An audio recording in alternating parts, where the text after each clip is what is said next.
Salve, salve! Aqui é o professor Dimitri Corrêa com meu amigo, querido aluno, o João do Vida Absoluto. Dá teu oi aí, velho.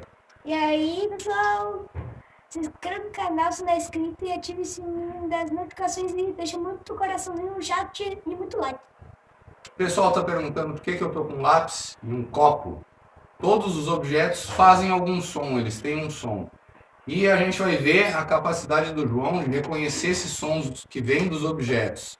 E o copo d'água, eu vou tocar a primeira, aí eu bebo um pouco da água, ele muda a afinação do copo e o João vai tentar ir identificando isso. Vamos ver? O pessoal pediu e agora a gente vai fazer o desafio aqui com o João. Primeira nota, João. Lá.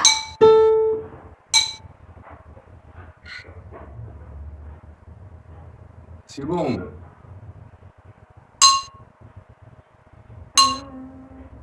Dó.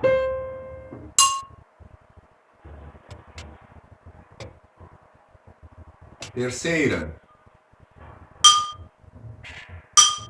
Ré.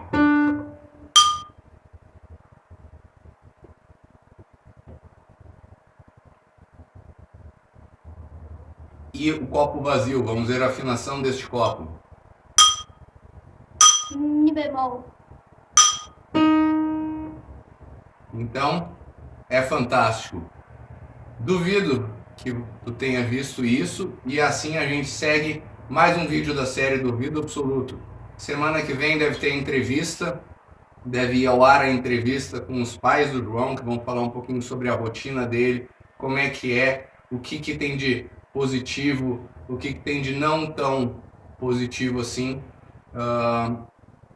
na rotina, na lida de uma criança com essa capacidade com ouvido absoluto, tá? Tu gostou? Então manda teu desafio sobre qual assunto tu quer que a gente fale e até a próxima. Manda o teu recado aí. Se inscreva no canal se não é inscrito e deixa seu like e também muito coraçãozinho no chat.